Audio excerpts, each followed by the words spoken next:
another legendary mock draft, rookies only this time, and an NFL draft writer here with us at Player Profiler, host of the Future Cast Blue Chips show, Mr. Matty Kiwoom. Matty joins us now. How we doing, Matt? Justin, it's good to work with you, buddy. I appreciate the intro. You guys are doing a great job here at Player Pro. I just had to come back and talk a little rookie stuff. Get the NFL draft going. It's never too early. We're sickos. We love It's fantasy never football. It's too never too early early. to talk some ball, especially to talk rookies. I mean, right now we got rookie fever on the brain. We've got a mock draft that we're about to start. Actually, we're going to start it right now. So, what's typically your strategy coming into like in this range? Like you go 1-3. What are you looking at here? So we're doing one QB here, right? This is one QB rookie mock, Superflex. or is this is gonna be super? Okay, so with the Superflex, I like getting the top 4 pick. I'm getting convinced that top 5 works just fine. But here at the 103, I'm going Travis Hunter. The upside of Travis Hunter is just spectacular. He's getting a ton of reps on the offensive side of the football. And if you're just able to get that type of athlete, he has that prototype of, the Justin Jeffersons, Jamar Chases, and he has some of the best hands I've seen come out, man, in a long, long time. So I'm more than happy to take Travis Hunter here. But in Superflex, you got Cam Ward. And then there's still another running back. I won't talk about no table talk until he comes off the board. But there's another running back that I still really, really like here. So I'm good with the top 5, even maybe 6 picks even. Okay. So just starting out the draft, we got, if you guys are, following along here, we got Ashton Genty, everybody, your favorite podcasters, 101. We got Amarion Hampton. Then we went Travis Hunter at 3, Ted McMillan at 4, Travion Henderson goes 5, and now we're on the clock with pick 6. That was Quinshon Judkins, and then Cam Ward slides all the way to 107. But yeah, I've been a little more pump the brakes, cautious with Travis Hunter, saying like, hey man, I know that we were praying that he would get a chance to play receiver because he's awesome at it. But you are of the belief that this is slam dunk, day one, wide receiver one type returns for this type of talent. Oh yeah. I mean, just the way he was talked about by a few teams at the top of the draft, Jaguars included, was that they saw him as a primary receiver and a splash corner. And I always thought that made the most sense, his skill set, because if you were to do it in inverse and he was on the field all the time as a corner and you put him on sparingly at receiver, the opposing defense would know exactly what you do every time in the field because you're going to manufacture those touches and make. So if they go primary receiver, spell him at corner, man, I think he has 1,000-yard rookie upside. Last year, 1,200 yards, 15 touchdowns. He was just an absolute monster. Like I said, some of the best hands, by far the best hands in this class. I like that. I was always curious as to how it would work with him moonlighting at corner, just because outside of the offensive line on a football field, the secondary has to talk to each other so much. And obviously we know the demand for me. Oh man, we just got autoed and we got Jackson Dart. So that's fine. I would have gone. That's Jackson your pick. Would you have taken him there though? Yes, Justin, would you 100%. Anytime Jackson Dart makes a pass, yeah. So yeah, I'm good with that. That's the trouble of mocking and doing, trying to talk some shop at the same time. Yeah. Distractions everywhere. Trying to host, trying to make picks. But talk about it. What do you like about Dart? Because I think in Superflex, him falling to round 2 is absurd. He's a round 1 quarterback. It's so the notion here the thing that bothers me is I don't want to make the assumption that it's going to be kind of a linear Jackson Dart, Bo Nix type of comparison because of what happened. Like Bo Nix was going around 2-1, like into the first round, 2-1 last year. He's he gets first round draft capital and nobody really cares because that first round was so loaded. Now we've got 2 tight ends and a tight end premium super flex.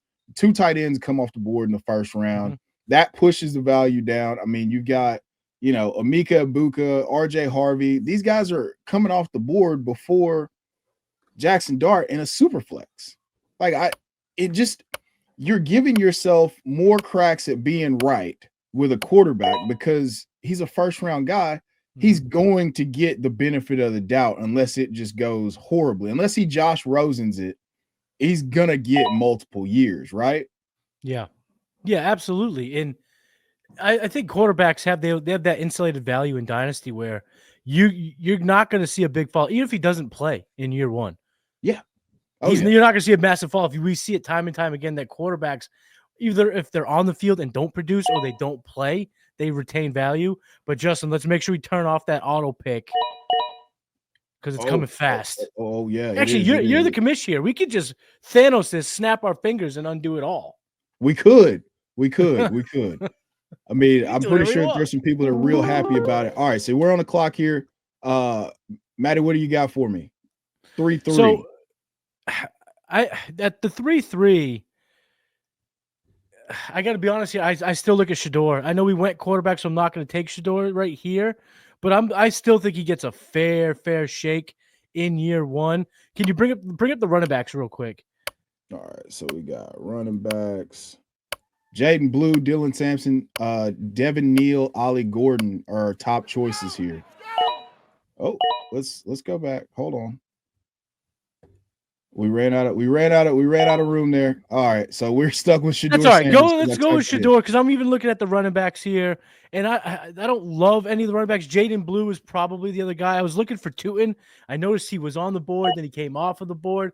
And so I want to talk about Tootin, and I'll talk about Shador real quick. So Tootin, super fast, but all of a sudden Liam Cohen backtracking on the hate for Travis Etienne, however you say it. Mm-hmm. So I don't know if I love it as much with the three-headed committee. Tank Bigsby, take it or leave it. I don't think he has any wow. I don't think he has any true, that skill set that's going to push aside the other guys.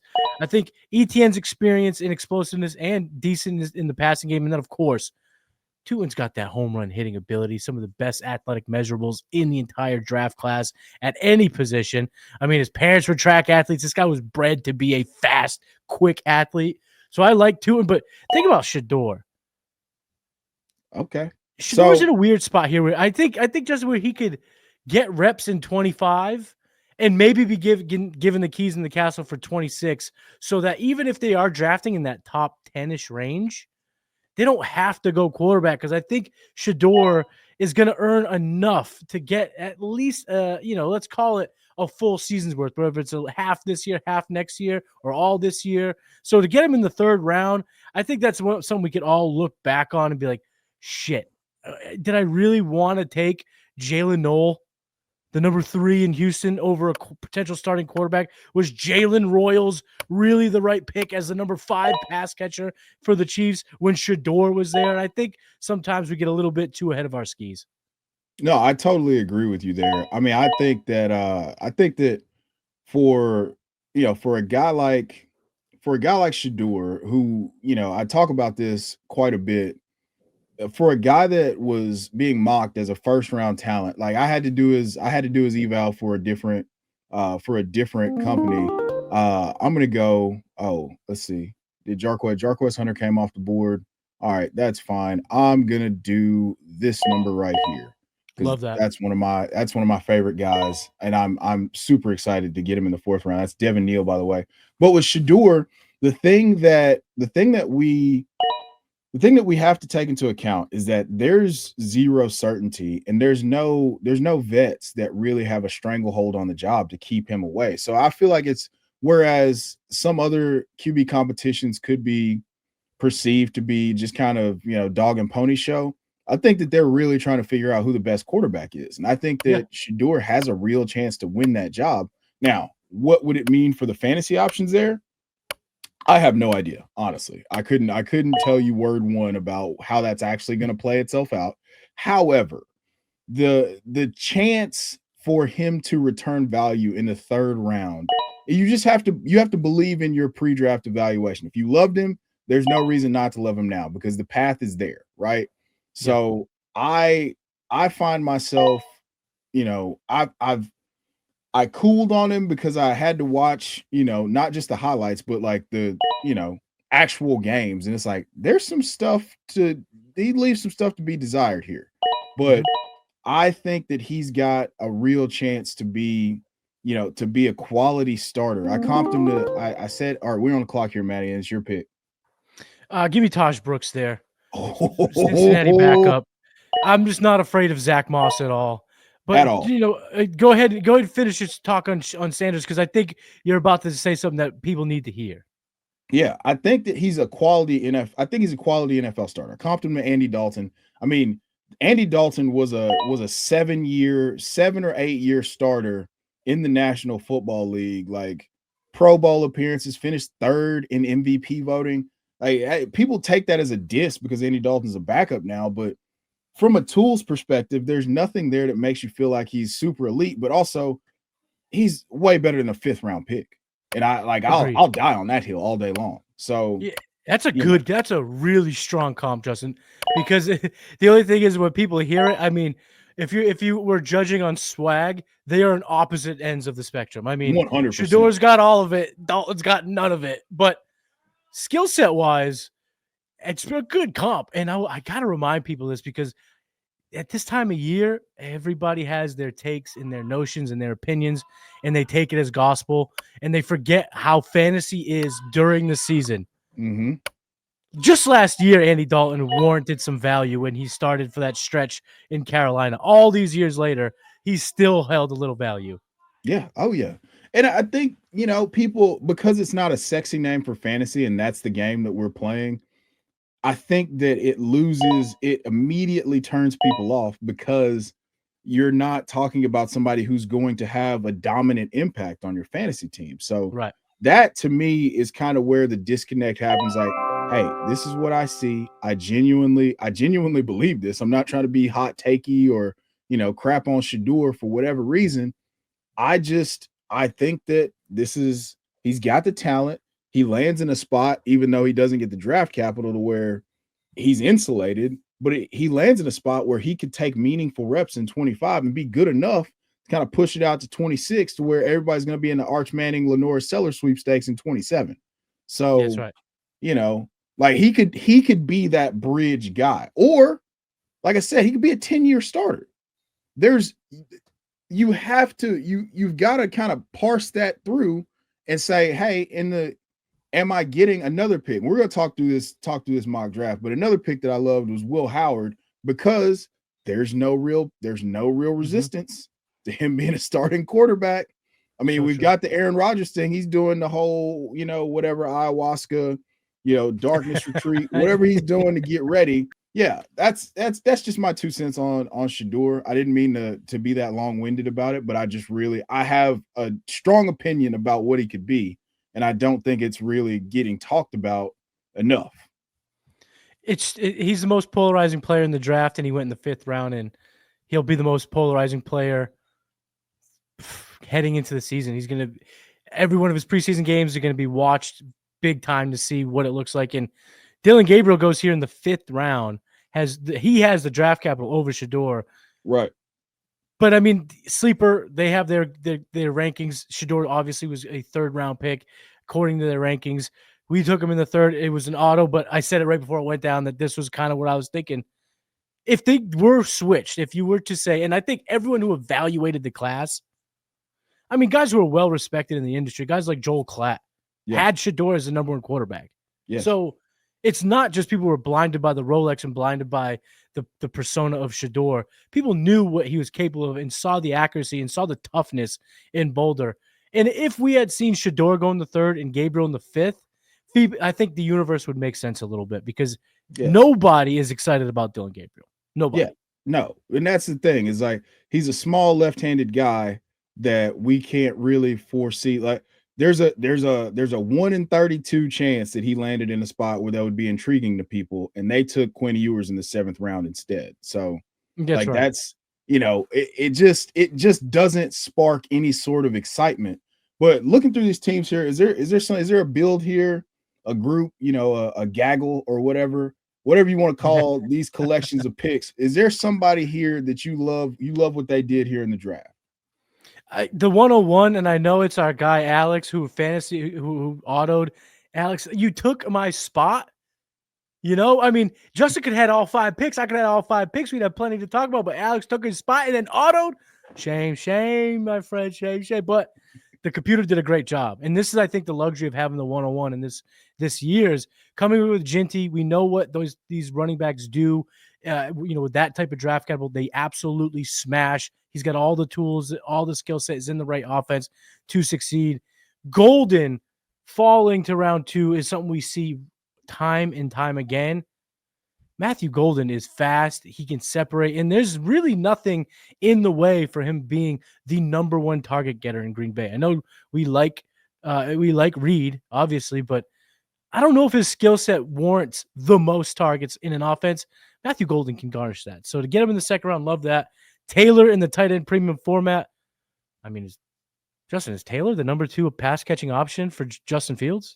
It's really hard. It's really hard to argue something else. It's really hard to argue anything else. Perfectly said. It's just hard to take someone else. So I like that. And then Sampson has. I didn't love him as a prospect. He was kind of down my board. I felt like I was burnt by Jalen Wright, and I know it's helmet scouting, but I can't help it. But he's fast, but I don't know if he's big. I don't know if he really has much tools in his toolbox other than that front line, straight line speed. But we've seen that have success. We've seen that in spurts, be able to get some value.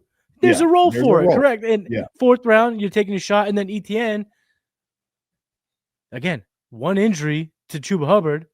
This guy's toting the rock a ton for the Panthers. So, the 101 build, I do got to tip my cap for the 101 here. Man, Dylan Sampson's an interesting guy because he's super young.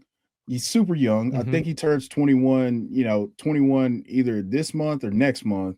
But he holds the all-time single season touchdown record at the University of Tennessee. And I was watching him just churn out yardage that you wouldn't expect a guy who's 5'11", 200 pounds to churn out.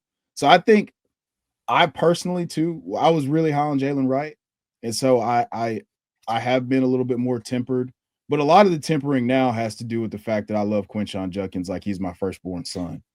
Like that. So I love Quinshon. Quinshon's gonna be so good. And he looks like he should be playing in Cleveland. I mean, stay in Ohio. Just don't in the brown jersey, orange helmet, looking like an absolute monster in OTAs. I love. Yes. I mean, this running back class is just straight up and down like 6 o'clock. It's so sick. Yeah, I know it. So for the receiver class to have the receiver class that we had last year, and then to come back receivers and quarterbacks, and then come back with a running back class that's this deep. Yeah, we're pushing guys. Like one of my personal favorites, like we talked about, is Devin Neal. But another one, I don't know if Dougie was just Dougie's a Chiefs fan. D-Fresh 316. He goes with Brashard Smith in the 3rd. Chiefs rookie, 7th round pick. I've been very vocal about him and Devin Neal throughout the process, but yeah, just those guys are getting pushed, or Devin Neal particularly got pushed to the 4th round. He was going in the mid-2nd of startups all throughout the process. Now he disappoints at the combine, and then not only does he disappoint at the combine, he doesn't get good draft capital. So we're able to snag him in the 4th round. I think that the touches behind Alvin Kamara are up for grabs. Oh yeah. I mean, I think Kendre Miller's got 84 career carries in 2 seasons, and it's 3.8 a carry. I think Devin Neal, the way that he was able to create something out of nothing at the University of Kansas with, future farmers of America blocking for him. It just like, I think that he's going to be a really, really good pro. And I'm not saying he's a threat to Alvin Kamara in the immediate, but he should be able to get some touches. And if Alvin Kamara, age comes for us all. If Alvin Kamara is to miss time for any reason, I think this is the guy. And we're going to look back and be like, whoa.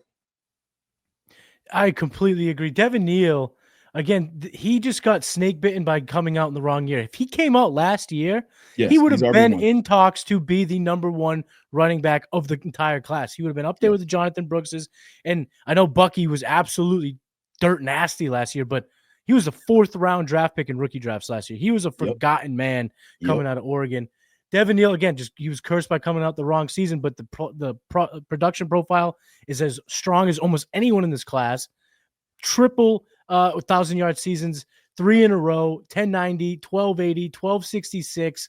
I mean, this is a guy that 20 receptions, 3 years in college, his last 3 years, touchdowns, anything you need, it's there. The production's there. The frontline speed may not be there, but when you look at his best comparable player on playerprofiler.com, Kareem Hunt, and you think of Yeah. that skill set in a Yeah. Kellen Oh, yeah. Moore offense, if anything happens to Kamara, and he seems safe right now, but all of a sudden a contender comes knocking, offering a third or fourth round pick, the Saints would be absolutely banana lands to turn that down.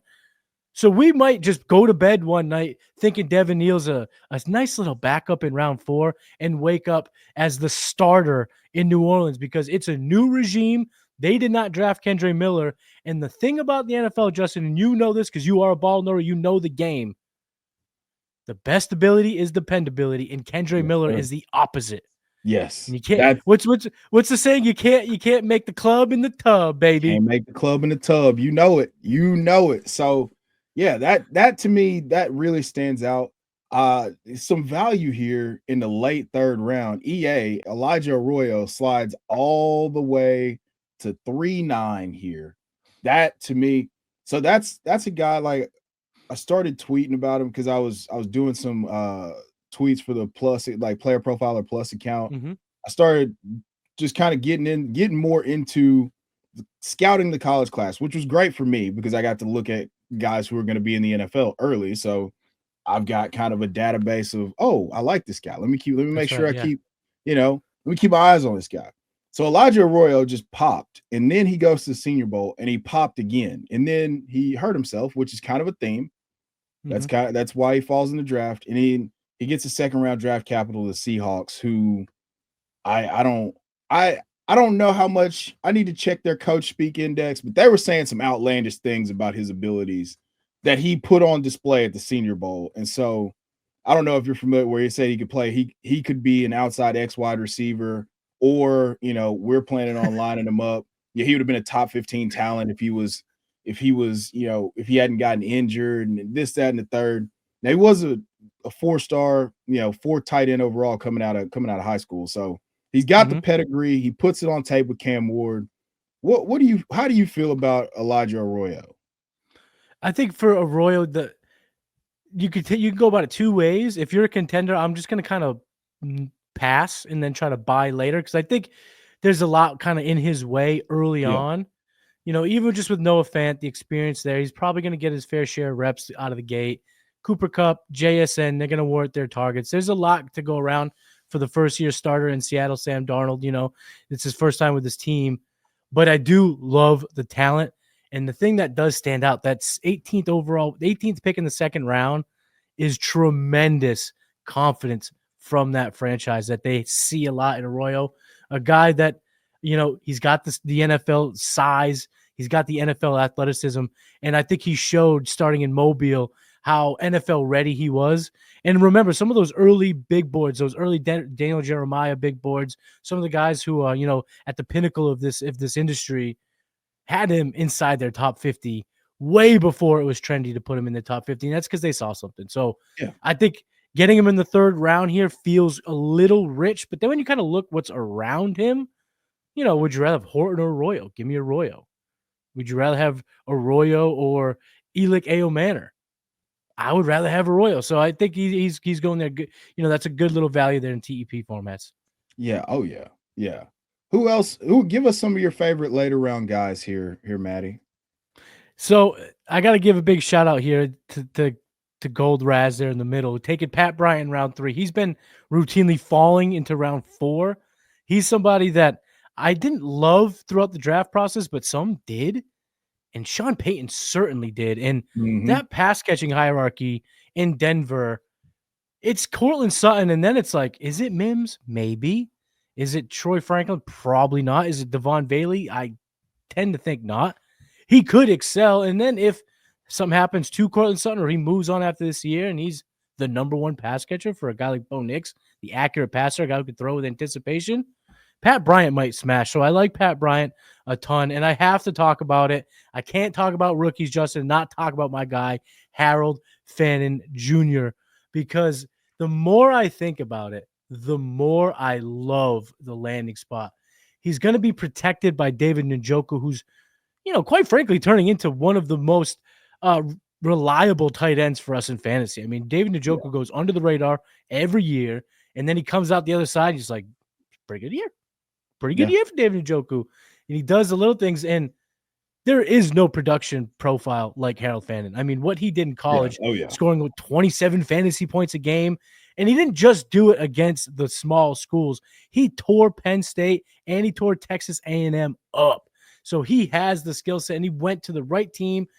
Good draft capital. I didn't think he would go early part round 3. He comes off the board in day 2. I loved seeing that. So again, another third round value in the TEP formats. Yeah, that's a great one. That's a great call out. I think he surprised me sneaking into day 2 because of the Yeah. fact that the athletic testing wasn't great. Now the agility testing was still elite, and he's kind of a tweener, right? But Yeah. David Njoku's he plays like a tweener, but he's just happens to be 260 pounds or He's just a 246 pounds freak. Yeah. and a freak athlete. So Harold Fannin Jr. The beautiful thing about that situation is David Njoku's in a contract year. And so if the Browns really suck, they're not going to extend a 30-year-old tight end. They'll probably let him test free agency. David Njoku's got plenty left in the tank, 8.5 targets a game, 14.6 expected fantasy points per game last year, 97 targets. Like, we're talking about a guy who's enough of an athlete to be manufactured touches. I think his ADOT was like the lowest amongst all the tight ends with at least 70 targets that pulled from fantasy points data. So I think that Harold Fannin could replicate that production if given the Mm. opportunity. Yeah, and then you look at the offense in general. Jerry Jeudy had a resurgent 2024, but he's going to have a new quarterback, so we don't exactly know We how have no that'll clue. shake out. And then what is it after Jeudy? I mean, Cedric Tillman? I Yes. like Tillman. Tillman popped a little bit last year. But what if, and I do see this as a scenario, this is a run-heavy team that goes to their slot plus receiver in Jeudy and then exploits 12 personnel a metric ton, and Yes. Fannin becomes a number 3 target getter in this offense from Yeah. in year 1. You could see it happening. So, yes, I love that point.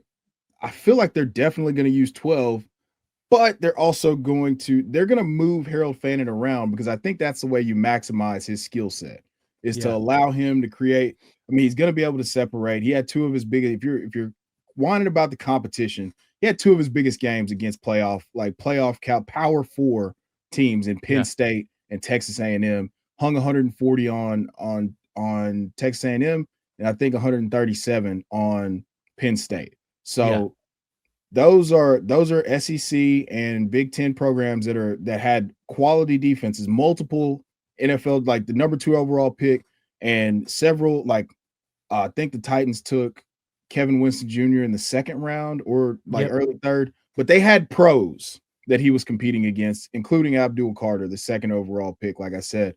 So if you Harold Fannin's one of the guys. I hit on Will Howard earlier. I'll talk about Dante Thornton a little bit. I swear I do not know how I ended up talking positively about 2 University of Tennessee guys in a stream, but here we are. So Dante Thornton, size, speed freak. I mean, in the 5th round, you're getting a guy at 6'5", 205, 4.3 flat. I mean, he averaged 25 yards a catch his last year at Tennessee. He can win. The thing with Chip Kelly's offense, if he's going to bring the principles that he brought from the Eagles and lesser extent the 49ers, because they didn't have a quality receiver that could, really that he could hyper target. But he hyper targets his main receiver. That's going to be Brock Bowers. But this guy, Dante Thornton, could return value just because there's not guys that can run like him. Mm-hmm. There's just not. They don't make him 6'5", 205, and 4'3". This is Christian Watson with healthy hamstrings potentially. So 2 of I them. love that 2 pick in the healthy 5th round. Yeah, and he's already getting really high praise from Jacoby Myers, and Jacoby Myers is, probably the 2nd most senior member of that offense behind Geno Smith. So Yep. to get that type of praise, and he's making a point to let the media know that this guy isn't just out there impressing because he's a size speed freak. He's out there running good routes and making plays in the passing game. And when you look at the player profile athleticism database, it's tough to argue with the number 4 overall athlete in the wide receiver class, in a top 100 in the entire class, top 135 all time in terms of the wide receiver position out of over 1,200 people. So, yeah, you can see that. And again, if you're using a 5th round pick, there's zero risk. Right. Zero. Right. And that's the beautiful part. That's the beautiful part about these late round rookie picks is like, man, if he hits, you've added just immense value to your team. If he misses, he's a 5th round pick. You can cut him. Yep. But is there any other players that you wanted to highlight before we get out of here? I just want to talk about one running back because he's kind of, well, I'm actually going to call 2 running backs because they both kind of had similar trajectories, just a little bit different timings. DJ Giddens and Ollie Gordon Jr. or Ollie Gordon III. Yes. I love DJ Giddens. He was probably my biggest riser throughout the process. 6 foot, 212 pounds, but he has that NFL size. He was fantastic at the combine, 40-yard dash, 4.43, 92nd percentile, 92nd percentile speed score, 95th percentile burst score. This guy was awesome. He has some, improvements in the pass pro type stuff and stuff that he'll get cleaned up as a backup. He won't be tasked with being on the field that much right away. Of course, is Jonathan Taylor's backfield, but if there is something that happens to Taylor, and we've seen it over the last couple of years, 2,500 rushing yards over his last 2 years at Kansas State. A young running back with a lot of potential. So I don't think that this landing spot did him any favors in terms of the masses. I mean, when he fell to the 4th round pick, this is a guy that was routinely a late second early on before the DC came out. But number 3 athlete at the running back class this year. I like that 4th round value. And for Ollie Gordon, I think that this backfield is perfectly shaped up for him to have a role. And then if there's injuries in Miami, we know what Mike McDaniel can do for running backs. But he's going to bring every bit of 6'3", 235 on that field, the exact opposite of the Jalen Wrights and Devon Achanes that are out there. And if one gets hurt, he's shifty enough and he's versatile enough in the passing game to really smash. If Devon Achane gets hurt for any extended period of time, I don't think we see Jalen Wright be the big tote the rock the most. I think it's Ollie Gordon because we saw Jalen Wright get those opportunities, and man, he kind of dropped the ball every single time. He just never had any type of, oh shit. I mean, even Kendre Miller had moments where you're like, you start talking yourself into it. You're like, okay, that's Horned Frog Kendre right there at least, and I didn't see any of that from Jalen Wright. Yeah, no, I'm totally with you. I think the value on Ollie Gordon was a late 2nd round pick throughout the mock process going through the NFL draft. So I love both of those picks. DJ Giddens also quiet as kept. The Colts have an out in Jonathan Taylor's contract where I think they can cut him for like $5 million dead cap. And if they're retooling everything, somebody else is going to want a 27-year-old running back with a lot of carries and a lot of miles on still a lot of tread left, but a lot of miles on the odometer. Before we get out here, Matt, tell us where we can find all of your work. So you can find me on X at Matty Q. I'm, of course, hosting Blue Chips and Futurecast. That's going to be an alternating show revolving around rookies. And we're going to already start diving into the 2026 class on Blue Chips.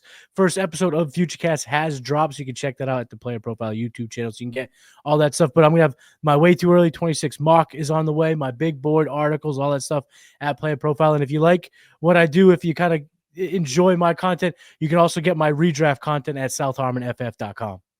Let's go. Well, this has been another legendary mock draft. I thank you again, Maddie, for joining me, and we will see you guys soon.